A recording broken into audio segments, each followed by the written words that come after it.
Un feliz día para cada uno de ustedes. Hoy estamos en el lunes de la tercera semana del tiempo de Cuaresma y estamos viendo el Evangelio de Lucas, capítulo 4, versículos 24 al 30. Acordémonos que Lucas es el Evangelio de la misericordia y es el Evangelio del gran investigador, indagador, Lucas. Bueno,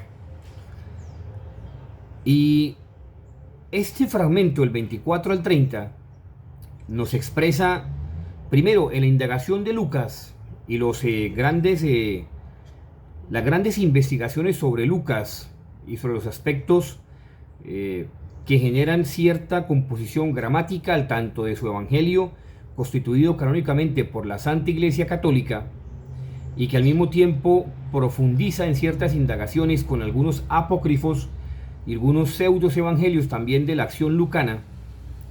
Pues este evangelio nos lleva a contemplar dos realidades. Vuelvo y digo, el gran indagador, Lucas. La realidad judía, que va en contra de esa acción demasiadamente ortodoxa del judaísmo, que en este pasaje se ve la acción de Efraín tratando Dios, Yahvé, de agrupar, y que Yehuda pues no le dio como tan grata noticia tratando de agrupar a los hijos de Efraín, y la acción de Efraín, que se genera una gran división. Y por eso cuando las comunidades primitivas os leen a Lucas, pues les cuesta, se les facilita más entender el mensaje de Jesús. Y por eso es algo que se debe recalcar a Lucas, a todos los evangelistas, pero en especial a Lucas, porque indaga sobre la persona de Jesús y expone claramente su transición entre el judaísmo y la nueva acción del catolicismo, porque es a nivel universal, o sea, de los seguidores de Jesús.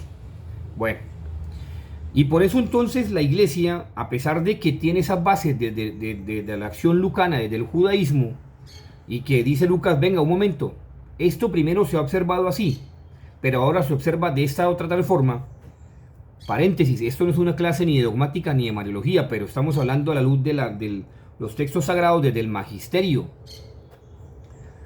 Entonces, esto para poder entrar e indagar en lo que está hablando Lucas, y que sobre todo me quedo con el último versículo, la última fracción del versículo 30, cuando dice de esta forma, que me parece muy interesante, dice de esta forma Lucas, y se fue lejos.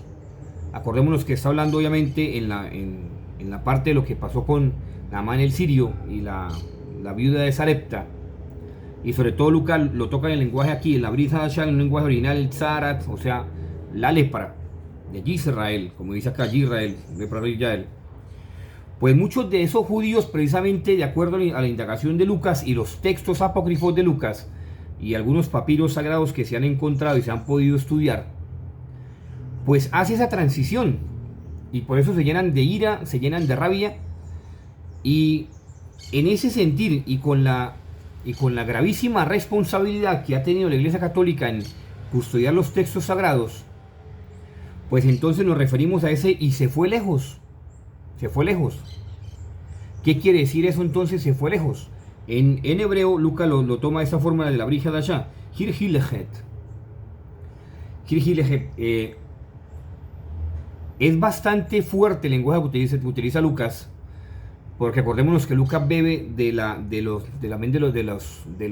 acciones narrativas de la Virgencita María, y que bien la iglesia, vuelvo y digo, no es de dogmática, pero estamos a la luz del magisterio en cuanto a la parte dogmática, que es especulativa y sistemática, la parte dogmática, que si bien es cierto la abstracción obviamente de lo que llama la simple constitución de lo que es la persona en su realización, que la iglesia, la dogmática lo llama como perfección informe, y en su realización, que se llama operatio imperfección in finis, que no es otra cosa que el movimiento que dispone cada ser humano para alcanzar lo que es la presencia de Dios y la consumación en Dios, lo que se conoce como en teología dogmática la gracia, que se toca de otra forma en la teología espiritual, pero en dogmática se habla de eso, del movimiento continuo del hombre hacia Dios, y en buscar como tal la consumación de Dios, pues se habla de la gracia como tal. Que al mismo tiempo, si usted pierde la gracia, se habla en dogmática de defectus graciae. Bueno, Son términos como, dogmáticos, pero que es importante tenerlos en cuenta para poder entonces indagar este evangelio que, como también Santo Tomás de Aquino, San Juan Damasceno, San Agustín, Crisóstomo, todos ellos han indagado sobre estos textos y han llegado a la conclusión, a través del magisterio de la Iglesia, que esa conexión entre lo que es la naturaleza y la gracia, que también habla San Agustín, status natura perfecta per gratiam, entonces es la situación concreta de la unidad de la naturaleza y la complejidad que tiene el ser humano para acercarse a Dios, que la gracia actúe, pero también la complejidad, como habla la teología dogmática en cuanto a la acción de la predestinación, que es un tema que no me voy a meter el día de hoy, y que sencillamente se llama el concursus divinus. Bueno, no me voy a meter en ese caso hoy porque, vuelvo y digo, esto no es una clase de dogmática, ni de mariología, sencillamente es buscar la tradición de la Iglesia a través del magisterio y lo que dicen los textos sagrados. Bueno, ya con todo ese preámbulo de lo que es la gracia y del defectus graciae, y sobre todo obviamente pues con lo que se llama la creación y continua, que es el acto creativo de Dios, la conservación del mundo en cuanto a su providencia, y vuelvo y digo, en concursos divinos de la famosa predestinación y la salvación, que todas las almas están llamadas a la salvación, pero que existe la conexión entre la libertad y, o sea, libertad divina y la libertad humana, que llama concursos divinos. Pues está aquí el problema, aquí es donde radica el problema, en este famoso Hirhirlehet, como habla Lucas desde el texto de la Brija de Asha, Hirhirlehet. Vea, si uno se pone a traducir Hirhirlehet, pues es como esa acción imperante de Dios, de Yahvé, y sobre todo para aquellos que se dicen seguidores de Dios, que sí son seguidores de Dios, y que Dios, a través de su mirada de la misericordia, también actúa mediante su justicia, porque les falta creer en Él, les falta creer en Dios. Y entonces buscan otras cosas donde Dios ni siquiera las ha puesto, y que sabe Dios que se perjudican, pero que siguen ahí. Y que al mismo tiempo ese Hirhirlehet está queriendo decir esa rabia santa de Dios, esa rabia santa, esa ira divina, que no actúa por su misericordia. Aquí no actúa por su misericordia. Eso es lo que está queriendo decir Lucas. O sea, Hirhirlehet, esa ira divina aquí no actúa por misericordia.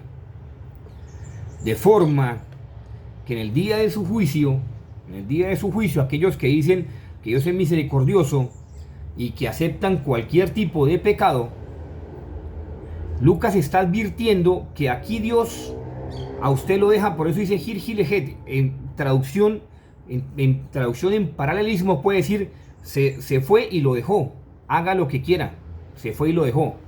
Pero en otra traducción más cercana al original de Lucas, vuelvo y digo, de acuerdo a los dos padres de la Iglesia, pues está diciendo la rabia que le da a Dios, pero que su misericordia no le permite actuar con toda su ira,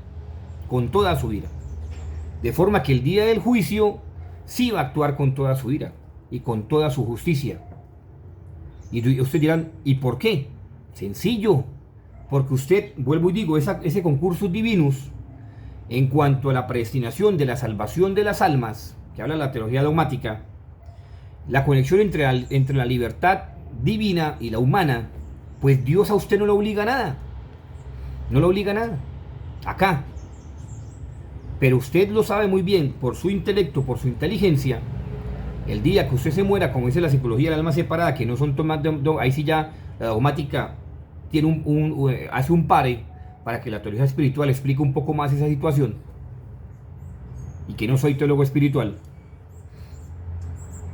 Entonces viene el gran problema, porque ahí sí actúa la ira de Dios, la justicia de Dios, actúa la justicia de Dios. Y si usted lee eso en Sor Faustina y muchos santos, en especial Sor Faustina, porque fue la misericordia, ¿qué es lo que más le tiene miedo Satanás? ¿Qué es lo que más le tiene miedo a Satanás? A la Virgen María, claro está, a la Eucaristía. Pero dentro de esas dos cosas hay una cuestión que le tiene miedo, y que lo dice Sor Faustina: a la ira divina. A la ira divina.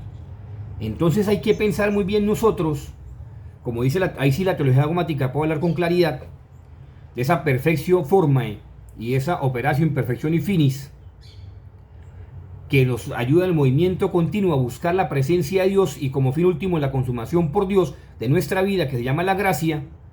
Entonces ahí sí tenemos que nosotros colocar todos los medios necesarios para hallar la gracia de Dios. ¿Y dónde está la gracia de Dios? Así usted se disguste, se rasgue las vestiduras y se bote al piso y se eche candela si quiere. La gracia de Dios radica en María Santísima. Por eso la iglesia la llama medianera de todas las gracias. No es dogma de fe, pero yo espero que algún día pueda ser formulado como dogma de fe. Bueno, en fin, Dios los bendiga. Ya con esto cierro, para no alargar el momento de esa reflexión del Evangelio. Dios los bendiga, indispensable Santa Eucaristía, Santo Rosario, visita al Santísimo, horas de caridad y confesión. María, Reina de la Paz, ruega por nosotros. San José, terror de los demonios, ruega por nosotros. Pensemos, a la luz de este Evangelio, pensemos, ¿será que Dios, en medio de su ira, que nos deja hacer, listo, haga lo que quiera, tiene su ira, pero ¿qué hace Él? Esa ira no puede actuar por su misericordia, porque mientras tengamos vida humana, carne, estamos amparados en la misericordia. El problema, ya usted, si quiere buscar brujo, lo que sea, perjudíquese. Si quiere vivir en adulterio, homosexual, lo que sea, perjudíquese, haga como dice aquí el texto literal, que puedo más o menos acercarme, haga lo que se le dé la regalada gana, pero aténgase al día del juicio. Esté muy bien. Dios los bendiga. María Santísima, Reina de la Paz, nos acompañe y no nos condenemos. Santo Eucaristía, Santo Rosario, visita al Santísimo, horas de caridad, confesión, Santo Via Cruz y San José, terror de los demonios, ruega por nosotros.